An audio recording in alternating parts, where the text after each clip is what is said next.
Talofa lava and welcome back to Malaga the podcast.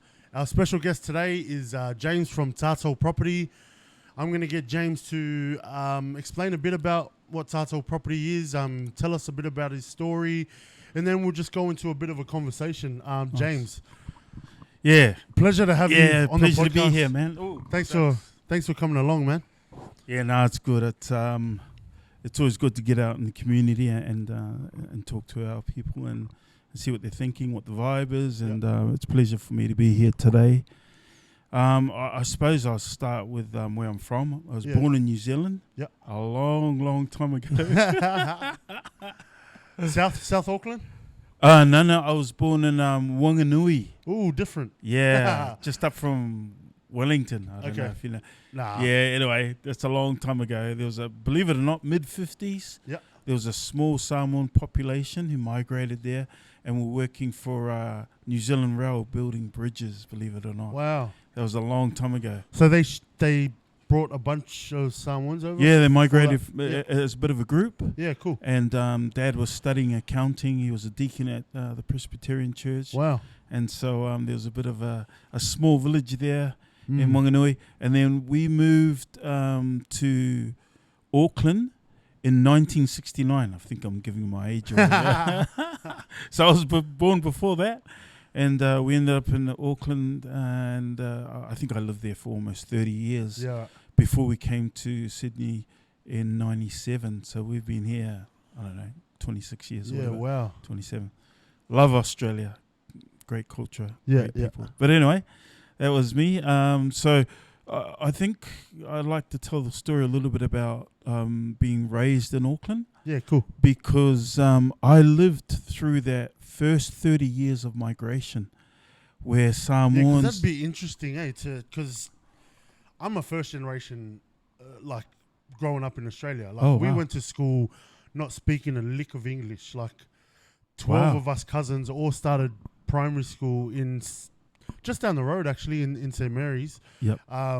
Not speaking a word of English. So it'd be interesting to get your take on, the migration from there to, the 30 years. 30 years, did you say? Yeah. Yeah, it's interesting because my sisters, I'm the youngest, my four older sisters, they don't speak Samoan at all. Wow. They understand some of it. Yeah. But Mum told us that before she felt sorry for them when they went to school in Wanganui and Auckland because they could not speak English. Wow. Yeah, and now they've lost the language, and it's a bit of a sad story, but it is what it is. But I watch them because I think I understand the best out of them, and when I watch them in Samoan settings, I can see that they still kind of understand, which is kind of amazing. And that eagerness to still hold on and to still, in whatever aspect or whatever capacity you can, still that eagerness to learn. You know what I mean? Because I've got cousins a bit older than me, a bit out of touch with culture, in terms of speaking it and that. But every time there's something Samoan on, they're so keen and so eager, ready to represent Samoa. You know what I mean? Nothing worse than growing up not knowing how to speak the language. I understand enough. Yeah. And bro, I tried for 10 years. It's very different. If you're trying to learn from books, YouTube, even if you watch church podcasts, radio podcasts, it really helps. Yeah. But it's not the same as living in a home with someone. Exactly. I went home last year and we were with Mum, my wife's mum. Yeah. I was there for 8 days. I learned more in the 8 days being at home with Mum than I do in 1 year of study. I honestly believe that. Yeah. Wow. Yeah. I agree. I've been trying to because I went to Samoa last year, became a Makai over in Samoa, and that's kind of the birth of this podcast is educating in a way that's approachable. You know what I mean? Because I feel a lot of these podcasts that are online and that, they're solely Samoan or solely English. Oh, okay. So there's no in between. There's no translations. There's no half.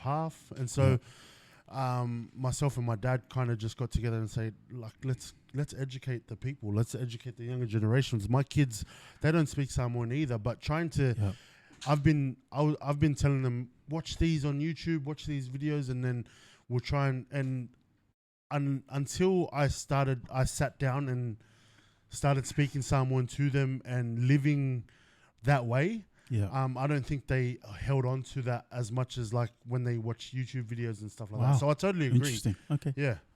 Yeah. Cool. Yeah. So continue on with your story. So we moved to Auckland 1969, and then my dad passed away 2 years later, unfortunately.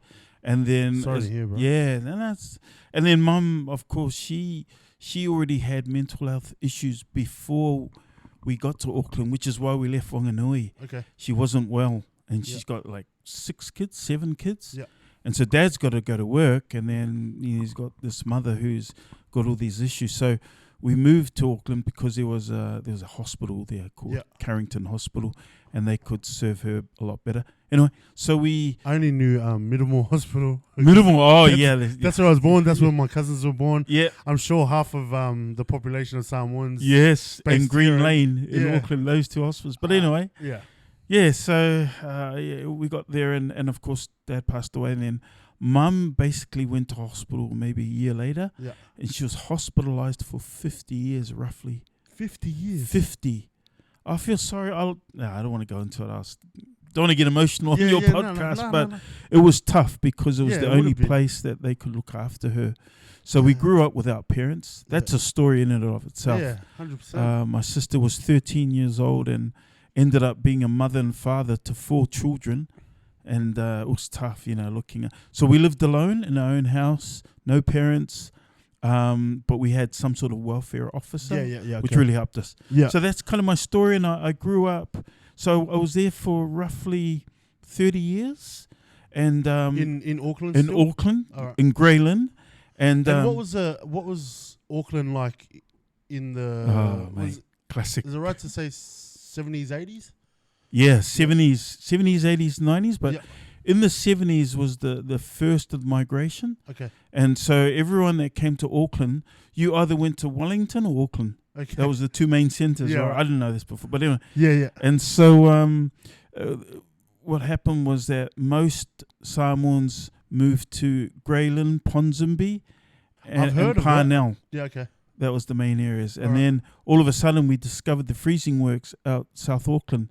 The what, sorry? The freezing works. What is that? Where they the meat factories where the cattle go, and they're butchers basically. Yeah, right. Right.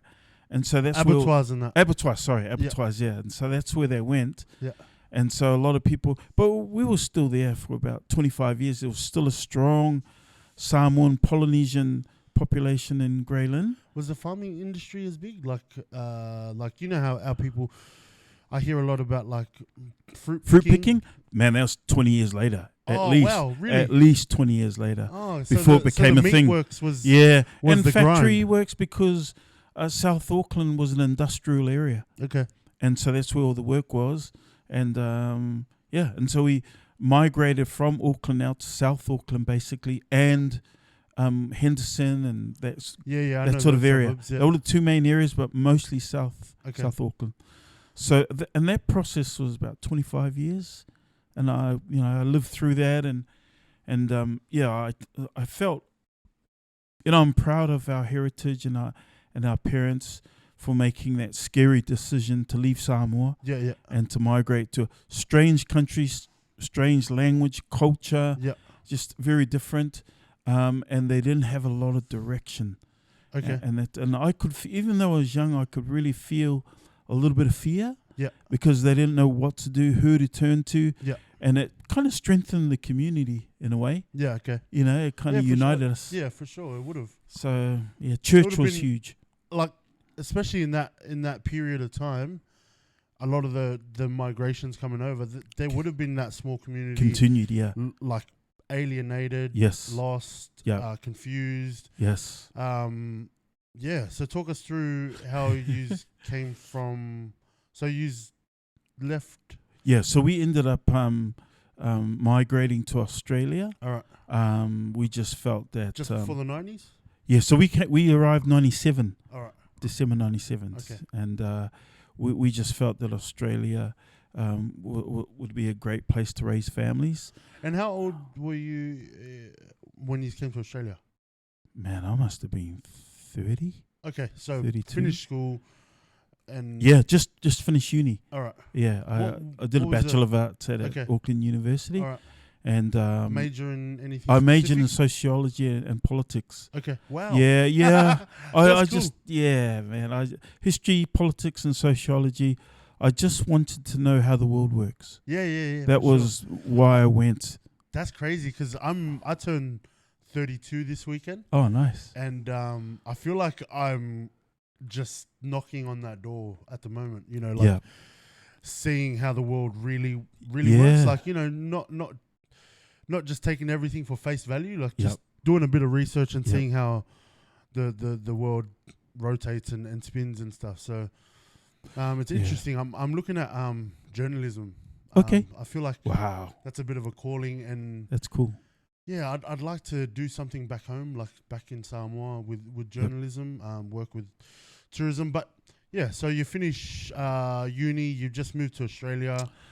Talk us through that migration process, how that worked, and then the late 90s in Sydney, or is that where you came to, Sydney? Yeah, we came to Sydney. Okay. And so it's funny because we had 4 core families, all my sisters' families, all in Auckland. We all lived in the same area. Yeah. Or 3. And we all moved at the same time. Okay. And my sister had 10 kids. My other sister had 8 kids. Me and Naomi had Big 2. families, yeah. And then my sister from the US, she said, oh, man, I'm going to come down. So she moved from LA to Sydney. Wow. We were all here, man. And it's That's a pretty big good. move. Yeah, it was a big move. And I'm guessing they would have came with just their suitcases. yeah, we didn't have much. Actually, that's not true. We sold our house Yeah, okay. in Grey Lynn. Yeah, right. Bit of a real estate lesson. You know, I think we sold it for $330, and today it's worth $5 million. Whoa. Yeah. No, It was in Grey Lynn. Yeah, okay. Grey Lynn Ponsonby, right by the city. Yeah, right. And Herne Bay. So That would have hurt checking it. well, hurts now. Yeah. Back then, and we were anyway. We had that discussion. We said, "Are we going to regret this in 20 years?" Oh man! But anyway, Yeah. But it was still a blessing because when we got here, we had a little bit of cash. Yeah, not well, quite you enough. needed that. And I was foolish, and I spent a lot of my inheritance. Yeah. And I'm still a little bit ashamed of that, and a little bit embarrassed about that.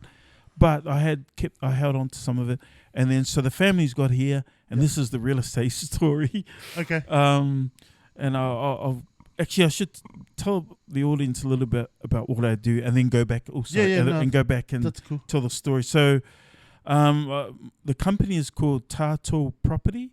And basically what I do is I focus on the Polynesian community. Yep. And basically I'm an education company. All right. And I educate people as to what to do, how to do it, what steps to take them from where they are today to handing over the keys to their new home or their next investment property. All right. Awesome. All right. So That's a really good, explanation. Like, you know, when you ask someone what they do and what their business is, they tell you 3 paragraphs of but I feel like you summarized it. Summarize it really I well. hope so. Yeah. Yeah. I'll try to be. That makes sense to me. Yeah. Because I knew what you did from, you know, social media, and I reached out to you on Instagram. I'm pretty sure. Oh no, I found your email. I actually found your email off your website, I think. Oh, okay. And I got through to you that way, but I'd been following you for a while there on Instagram, and I always knew what you did. I didn't know how to explain that to people. Right. And so when I was talking to my wife about, I'm going to have James from Tatou Property on the podcast, and he's going to talk about, you know, the real estate market and stuff like that. And she was like, oh, what does he do? And I was like, I'm going to find out. So, no, it's pretty cool. Yeah, awesome. Good summary. Yeah. Yeah, so that's what I do. And so I've got a fair bit of experience in real estate before I became a coach and a mentor and a trainer. I was just curious, and way back, and my journey really begins in Auckland, I don't know, 1990, around about that time. And just we'll go back to the migration, right? Yeah. And the struggles of our people. Yeah. So I could see that, as I said, we didn't have anyone to turn to for direction. It's someone that we trusted. I think that's huge in our community. Yeah, for sure. And so I always felt that, I'm going to be the same. I'll work in a factory. I won't become anything. I'm not smart. That Samoan mentality, which you guys thankfully don't really have, your generation. Yeah, you know what? It's crazy that it's the I think it's the birth of like the content era. Yep. That I feel like we've been able to separate from that mindset. Yes, it's influenced. And I was, you. you know what? I was trapped in that mindset for a very long time. Really.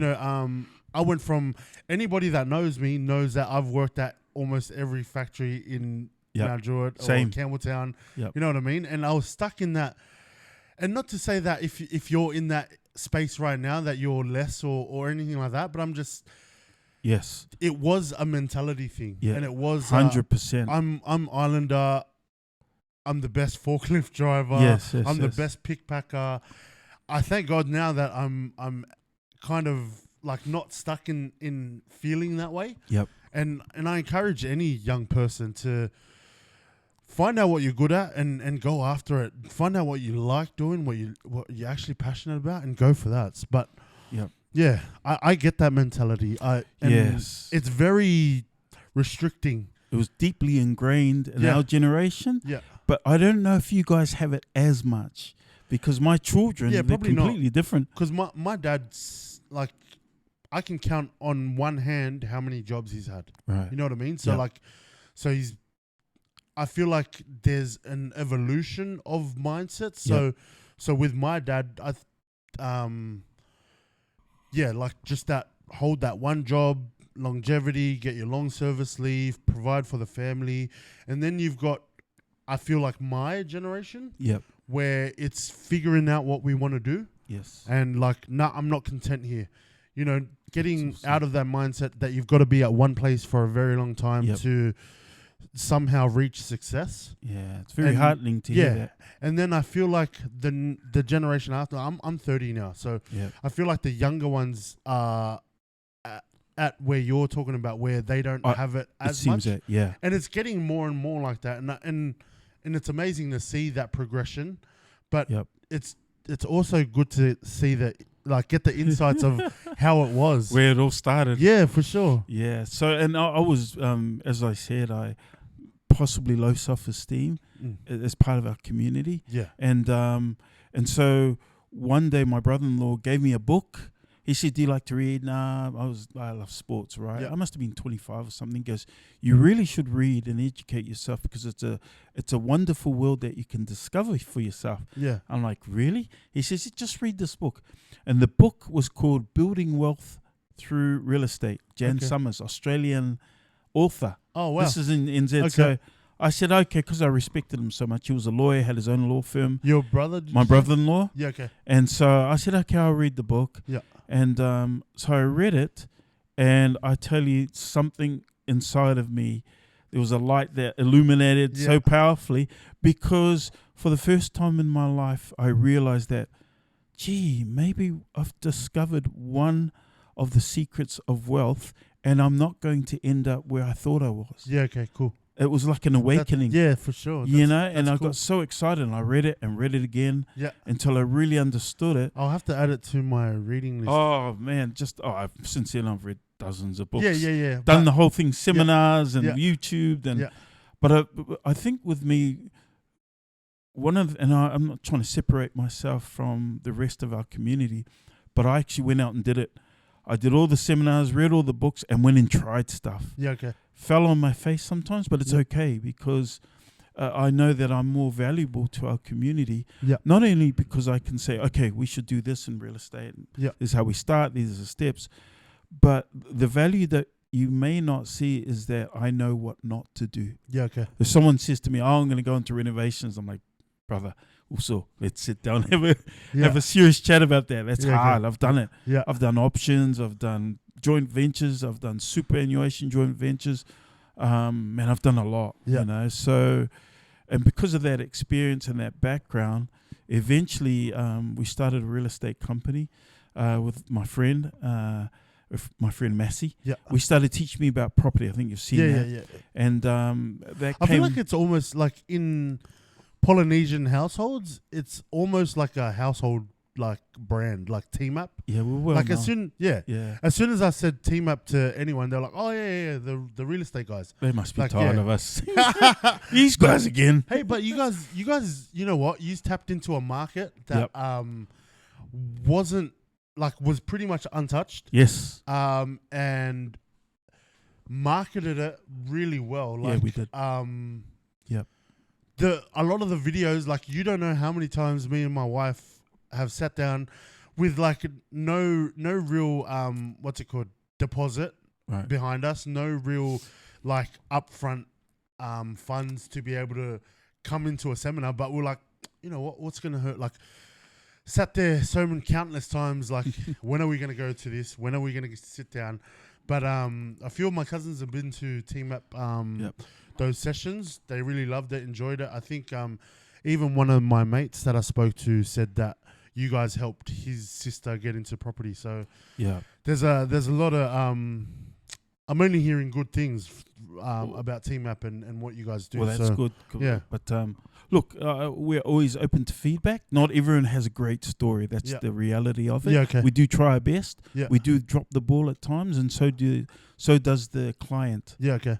All right, the village. And that's important to note, because like a lot of people promise, you know, all the shiny bright lights, but they never preface it by saying that, you know, it's not all there's risk, you know, sunshines and rainbows. There's risk, there's work. Yeah. We bump into each other. We disagree with each other. And I'm talking about coach and student. Yeah, okay. You know, and so that's the thing about it, is that you know, when I sit with any of our Polynesian clients, I said, look, this is hard work, man. Yeah. You know, I'm looking for people that want to put in the effort and are ready to sacrifice. Of course, not everybody comes into the program, succeeds, and there's a whole lot of reasons for that. But I've concluded that most of it is indecision and fear.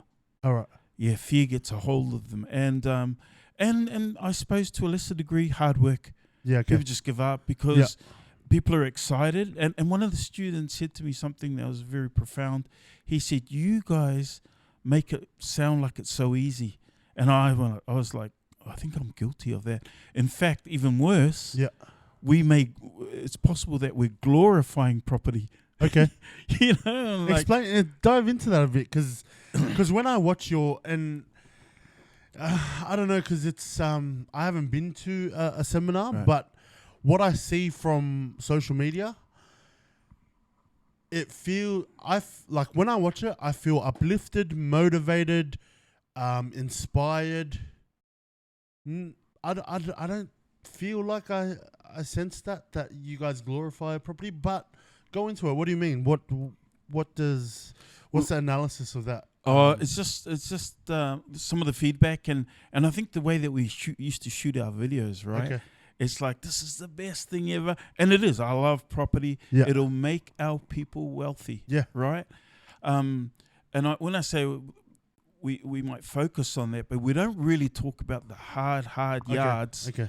You know, that's the other side of it. Right. And it's not until you come into the program that you start to experience difficulty, right? And you're like, oh, but now I tell the people straight up. Yeah. Even if you tell them at the beginning, they're like, yeah, they're excited. And all of a sudden, we can't just buy KFC anytime we want. No. Yeah. Your life has changed forever. You go, oh, maybe this isn't as fun as I thought. Yeah. You know, but I suppose that's what I mean about glorifying it. It's not all fun and games. In fact, there's a lot of obstacles and challenges. But I suppose the beauty of our program is that we hold your hand all the way, bumps, bruises, and my job is to solve problems, right? And so there's always challenges. And I always say to the students, don't become the coach, because what happens is some sort of hurdle will appear on the horizon, and instead of calling me, which they have my number, call me, they have a discussion amongst the family and start to convince themselves that we can't solve it. So I get ghosted. Wow. They don't call me anymore. You Yeah. know, I call them and I'm like, oh, what's happening? I know something's up. This is hundreds of families. I've coached over 500 families. And so, I'd yeah. like to I don't know, do a bit of study. Just a second. You need to stop moving around, okay? Go have some food and go sit over there and have some pizza. Don't roll around on the chair. Where were we at? Sorry. Yeah, the program, man. Yeah, no, I'd like to have a look at that and see if there's somehow like, cause I like connecting issues with deeper like traumas, if that makes sense, and finding out like behavior patterns of our people, like that kind of study. Like I like to look into that sort of stuff. So if you have that data, it'd be interesting to like kind of see if there's a relation to some of those traumas as to why we behave certain ways. And if there's hundreds of families pulling out because of indecision and fear, and obviously we've spoken a little bit about that mindset. Yep. But yeah, there's always I feel something deeper, something under the surface when it comes to human behavior, especially in a subcategory of, well, like Samoans or Polynesians. Yeah, that's interesting. Yeah, interesting that we thought that it was particular to us. Oh, what? But we realized it was universal. Oh, no way. Yeah, so I just went on a tangent that kind of... No, because we thought it as well. Yeah, okay. We thought it for a couple of years. Yeah, wow. After coaching dozens of families. Getting all that data and understanding the numbers. This is a Polynesian thing, and we're the only ones that suffer, mental stress and doubt and fear and all that sort of stuff. But then other people started seeing our adverts and they started to think, hey, we like these guys. They look all right. What, non-Polynesians? Non-Polynesians. So they started to attend the webinars, come into the program. Like different cultures? Different cultures. All sorts of cultures. And then we realized, I went, it's the same.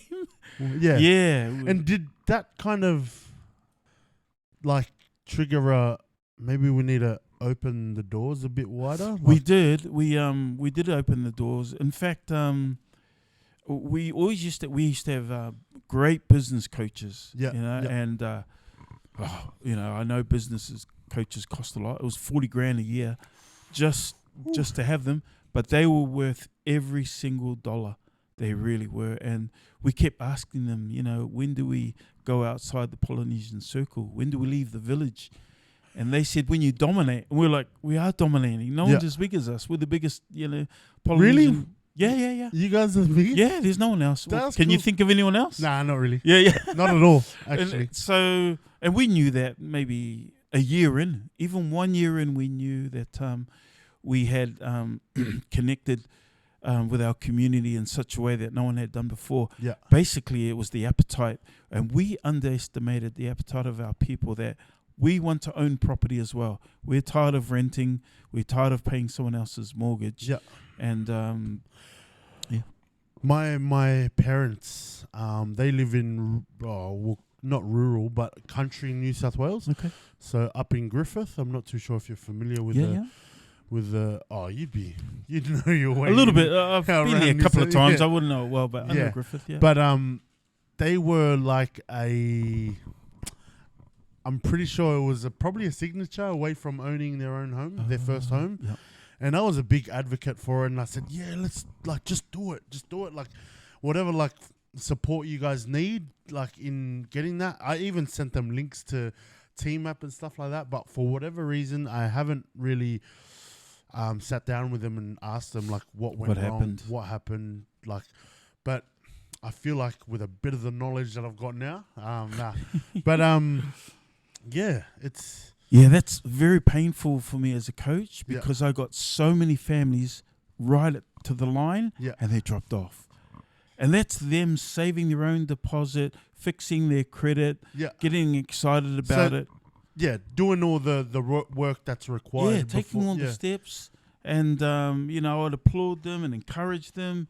And for different and various reasons, they would decide to opt out. And it's interesting how when we make a decision, we'll justify the reasons behind that decision. Yeah. Oh, we got a wedding, we got a funeral. Yeah. You know, my Cultural daughters are stuff, going to, all sorts of stuff. We'll Yeah. create, I shouldn't say create reasons, Yeah, it's yeah, not yeah. fair. But we will point Yeah. to reasons why we should not do this. And that's And I hard. looked at I think I looked at your course because there's I think we looked at it and it was affordable for us. I think the first session was free maybe. Yeah. But Yeah. I think one of the cousins that said we joined the program, blah blah blah, it cost this much, and I sat down with my wife and we were like, you know what, it's in our budget, like the program, like we don't have, you know, everything that we need to go into property right now, but taking that first step, like learning what we need to do, where we need to be, and then start saving. Yep. But I think we like half the other Samoans that didn't come to the sessions, you end up finding a way to talk yourself out of it. Like, you know, Yeah. I don't know, we got this on that weekend, or so Yeah, that happens all the time. yeah. And look, I think in terms of strategy, I think people think that the only way is to save a deposit. Okay. And I'm a coach, and I'm like, well, no, there's heaps of different ways. There's low money down, no money down. There's option deals. There's all sorts of stuff that our community's never heard of before, right? And so you don't speak that sort of strategy in the first couple of meetings, Okay. right? Because it's not that our community doesn't understand it, but it's hard to believe in something that if you've just heard it for the first time and people are like, well, is this real? Because, you know, I know our Samoan people, we can be a little bit skeptical, which is okay, you know, healthy skepticism, even cynical at times, right? Yeah, okay.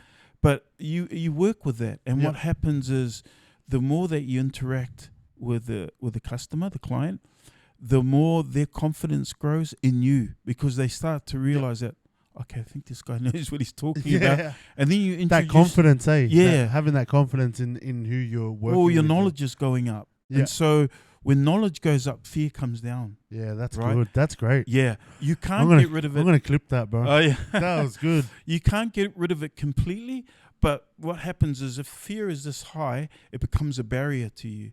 And so as you coach and train and encourage and bring your Preach, team, brother. yeah, that fear comes down low enough that you can step over it, Yeah, nice. right? And so, and that comes over time. Sorry. No, you're right. That comes, so it's not only gaining confidence in the coach and my team, brokers, accountants, builders, we bring the whole team, right? Yeah. So it's not only that, but more importantly, it's when the individuals gain confidence in themselves as a family. And everybody arrives at that point at different times when they say, okay, we really believe now. Yeah. And you can feel it. Yeah. You can feel when they cross over that line, right? And so, yeah, it's beautiful to see. And sometimes we don't even know until, you know, we're going through the process and doing all these things, and their language starts to change. Yeah, cool. And you start to pick up on it and like, okay, they're there now. Yeah, nice. They're there. And that's the work. Yeah. So that time and energy that we put into it as a coach and as it's a team effort, right? Yeah, okay. Yeah. And so when you get to what happens is that breeds trust. Trust doesn't come from a seminar. Yeah. It comes over time. People are curious enough and excited enough. Okay, I'm signing up tonight. Yeah. Here's our money. Yeah. Right? But trust takes more time and it takes work. Yeah. And sometimes you may not get enough work done to build that trust. You got to stay in it. Yeah, I see. You got to stay in it, Yeah, man. yeah, you know? yeah. And so, yeah. Yeah, and I feel like that's with with a lot of things in life, like Yes. that. Oh, yeah. Yeah, It's if you applicable stick to it, yeah, to other areas of life. you got to stick to it to to see the fruits of that labor, see the fruits of that work. So what happens from that point? Like, say you've got customers or clients right there, ready. What do you do to combat the ones that bow out? Like, It's very rare to pull them back. okay, Once they've made a decision, yeah, it's unlikely that no matter what you say, no matter what encouragement you give, yeah, and when we detail the steps that they've taken and the things that they've accomplished, might be 1 year, 2 years we've been working with them. yeah. You know, And what's the average? Like, what's the like? Ooh, Say I've come to that's you. a good I'm gonna give you a quick scenario. Yep. Say where we've started saving. Yep. We're about halfway to our savings goal. Right. For a modest deposit, say 50K. Is that Yep. modest? Yep. I have no idea. You hit it on the button. Yeah. Okay. You know, sometimes less if we've got a strategy for them. Yeah. Okay. It depends. So I'm just trying to give you Yeah. a simple scenario. Yep. Or maybe you can give me a simple scenario. Like say I've got 40K. I've come to your seminar. Wife, 2 kids, working a full-time job, steady income. How long would that person usually work with you guys as a coach before I grab my keys? Say I'm putting in a decent effort. Yeah. Okay. So the answer is, I'm sorry, is it depends. I know people are like, just give me the answer. No, it doesn't work that way. Yeah. Because people want different things, right? Okay. And here's the hard part, and there's no point in hiding it, right? Yeah. Buying a 4-bedroom house, double garage, 2.5 bathrooms in Sydney, hard. Yeah. Really hard. Okay. So a lot of what I do is about reshaping people's expectations. Yeah. We've got to reshape it. Yeah. And like, dude, based on your deposit and your income and your credit rating, blah, blah, blah, we probably could buy a 2-bedroom unit. Yeah. And people don't like that message. I see the Samoan. Yes. Well, like my parents. Yeah. For they wouldn't like it. instance. 100%. Yeah, no way. Yeah. Your age, we're like, yeah, we'll have a look at that. Yeah, exactly. Mum and dad, like, okay, if they can't get us a big house, we're not doing this. Yeah, exactly. Which is unfortunate, but this is when I rely on you guys. Yeah. Because believe it or not, even though mum and dad basically lead the family, when it comes to things like this, they rely heavily on you. And they'll turn to you and they go, what do you think? Yeah. And we're like, we're relying on the kids because the kids are like, Mum, Dad, this is the reality of it. Yeah. We need to do what we need to do. Yeah. You know, it's now or never. Yeah. And a lot of the times the parents will shift that responsibility. Yeah. Because they got confidence in their children. Our kids speak better English. They read better than us. They're more educated. More resourced. Yeah. More resourced. They Internet work hard. at your fingertips. That's right. And so a lot of the trust drops to the children. That's cool that you point that out because at 30 now, my parents are in their just about 60. I find that a lot, you know, with my parents now that like, you know, these bigger decisions, life decisions, I get a phone call now. Yes. Whereas from, you know, as a kid up until about 2 or 3 years ago, like I wouldn't get that phone call. You know what I mean? Like, but you're exactly right, and I feel like the generation now, like, you know, our parents are at that age where they're starting to, like, you know, when I hear of families buying their first home, as a Samoan man, it makes me so emotional. Like I'm so proud of that family that I don't even know, but they're Samoan and they just bought their first home. Like even the NRL players, you know, like with the contracts that they've signed and that, I see like Samoan dudes like Bizza buying his parents a home. That to me makes me so emotional. So like just off that feeling alone, it motivates me to want to know more about property. It motivates me to want to be educated enough to have a conversation or to be in that room. You know what I mean? So like, I think just from this, like, I'd like to sit down with my parents and just say, hey, what went wrong? Like, what are you looking at? What are your options now? It's just having the knowledge to be able to have the conversation with your parents. Yeah, and so I talked about it, reshaping Yeah. the expectations, right? Yeah. What the trend that we're seeing now out in the marketplace is that because our borrowing capacities are lower, that means a borrowing capacity is how much is the bank willing to loan you, Okay. depending on your income, Yeah. Okay. right? And because that's getting tougher as well, what we're seeing is an uptick in joint ventures, partnerships. Okay. Right, and so parents and children. That works beautifully. Parents and children. Parents are working, kids are working, adult kids. Yeah. And that is like the premium. That's the best scenario for us. Okay. Because everyone trusts each other, trust number one, and they'll work together, right? Yeah. But sometimes it could be siblings, right? Sometimes it could be best mates. Yeah. Your cousins, right? We're at that place now where we're like, look, let's why don't we just start as buying an investment property first, right?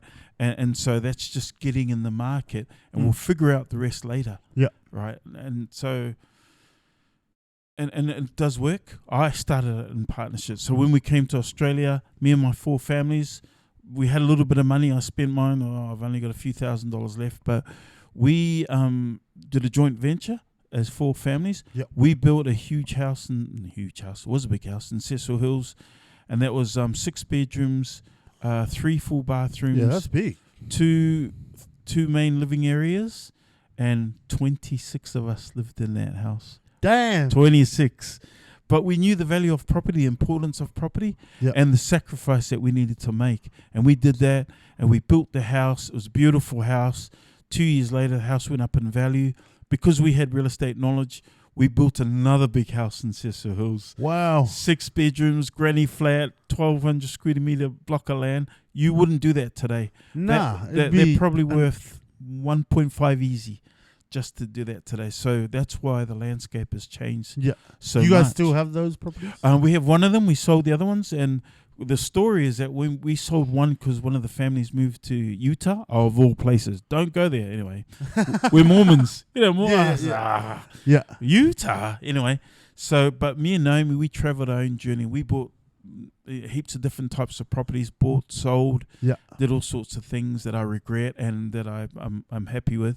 And so, I'm still in the property market. Don't have as much as I used to. Yeah. I broke my own rules. But comfortable with that? Yeah, comfortable. Yeah, what's the rule?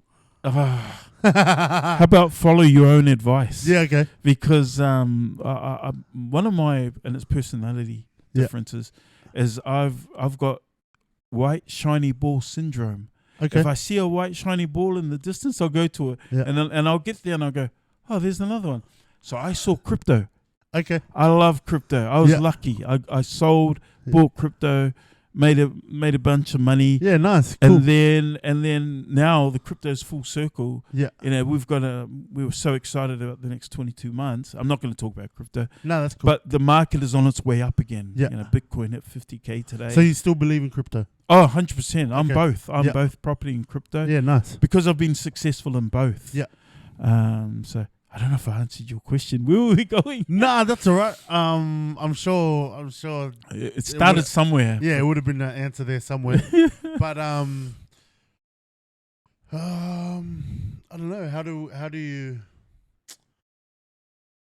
Maybe we'll. Oh, just quickly. Let me touch on the changing expectations. Yep.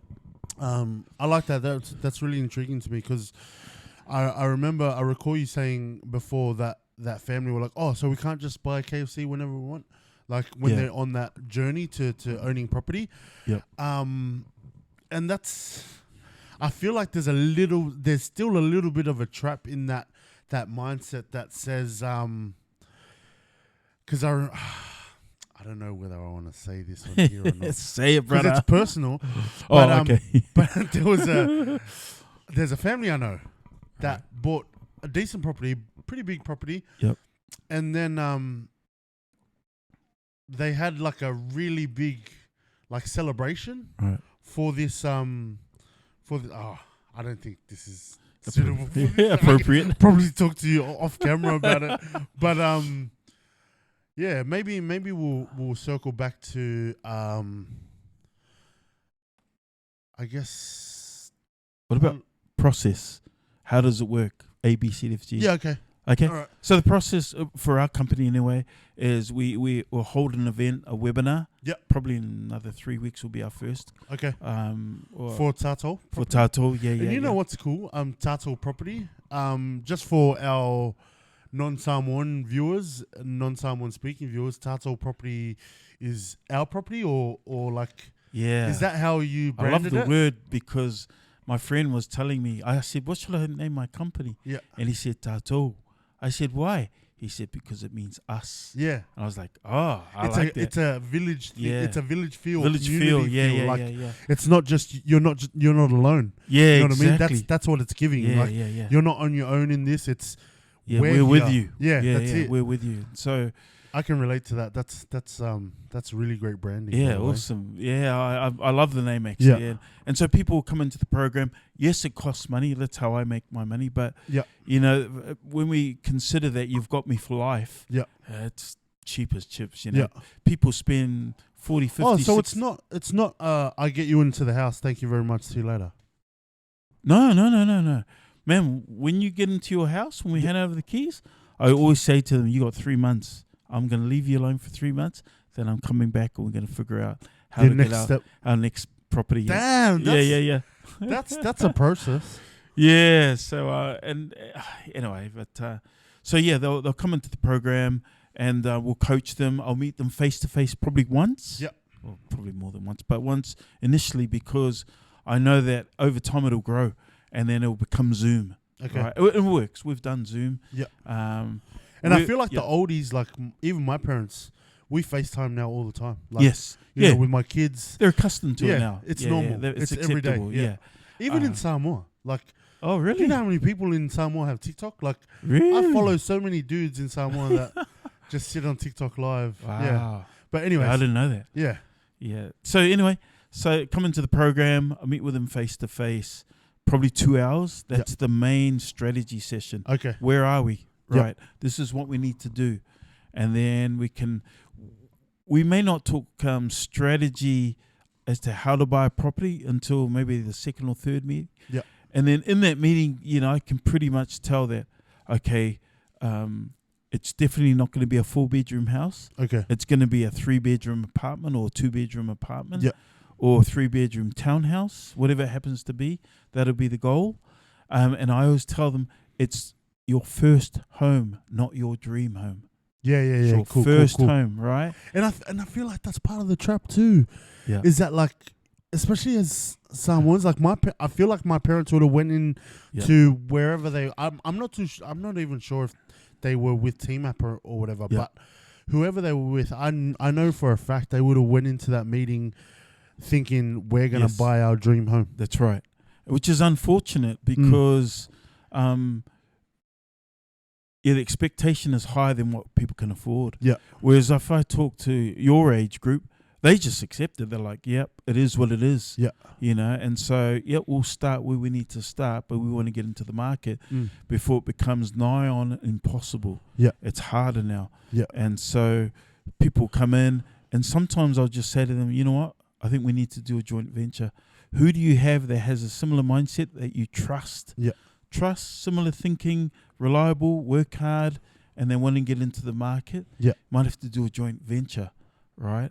And so we've done that successfully, by the way. Yeah, awesome. And so people, your generation, are like, it's not ideal, but we'll do it if we have to. Yeah, cool. So that's the encouraging part of it, of that equation. More adaptable, Huh? more Yes. adaptable, like 100%. yeah. Roll with the punches. Oh, my kinda. generation. Oh man, you can't get us a house. We're out Yeah. here. Yeah, that stubbornness, I feel like was it's slowly starting to Dissipate. Yeah. Yes. Exactly. Yeah. Yeah. So that's how we work. We'll sit down with you. We'll work with you. Bring the team.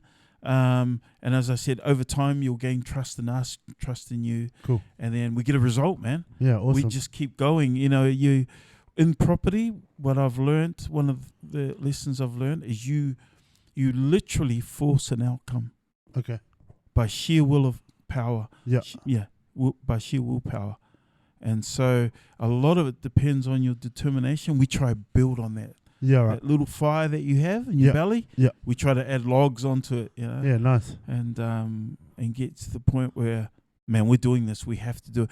And here's my little philosophy. And I hope I don't sound like I'm putting myself on a pedestal. Nah, man. My philosophy is, if you don't own property, we don't have a future. Yeah, okay.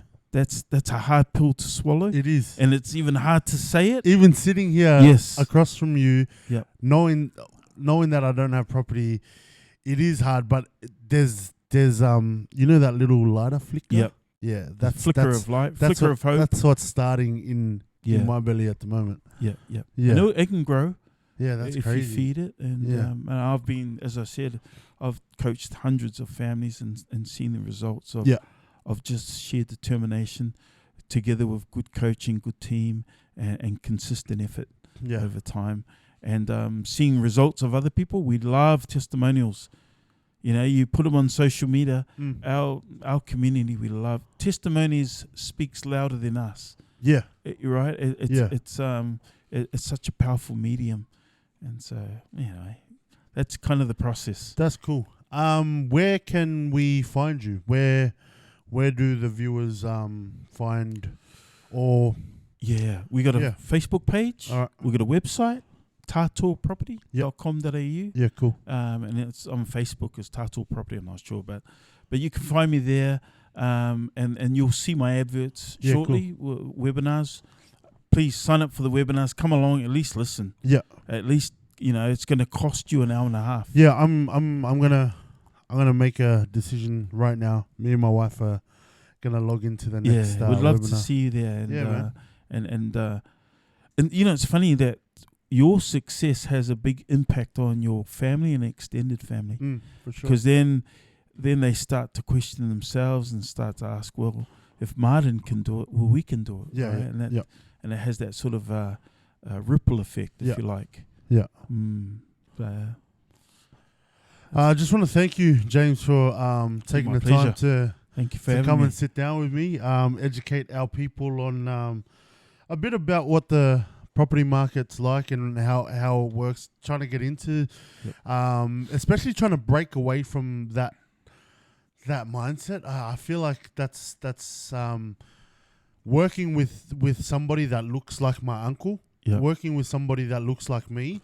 I feel like I could connect a lot more, and that trust that you said before is most important. It's easier for me to trust somebody that looks like me, that sounds like me, that grew up the same way as me. And I feel like you guys have a unique way of helping our people on our journey. So the podcast is called Malanga's Journey, and wow. Awesome. And I feel like you guys have a lot to impact our people when it comes to the journey of wealth, you know, like building wealth as a people. So thank you for everything that you do in our community. Thank you. And when I say community, I mean like Polynesians together, not just Samoans. But thank you for everything you guys do. I'm actually looking forward to coming along to the webinar. Looking forward to is that just online? Yeah, we'll probably run it Mondays. Yeah, okay. We've run hundreds of them with TMAP. Yeah. This is my first for Tatou. It's taken me a little while. Yeah. And you'll see the adverts, or you can just go to our website. You can just call me. Yeah, my number's on the website. Just call me and have a conversation. Your number's on your website? On our website, yeah. Oh, that's cool. Yeah. People just call, man. It's your cool. phone must be off tap all the time. Yeah. Anyways, James. Thank you. Thanks. It's been a pleasure, man. Yeah, it's been a pleasure. Awesome. That was Thank cool. you so much. Thanks, brother. Catch up. That was cool. I didn't even know how long we went for. No, we would have went for a little bit, hour and a bit. Yeah, nice. But how do you go on? So is this the first podcast you've been on, or? I've been on radio stations, Samoan radio stations way back. But how long are your segments then on radio stations? Not long, probably half an hour, 40 minutes. Oh, that's all right. Yeah, 40 minutes. The guys have been really good.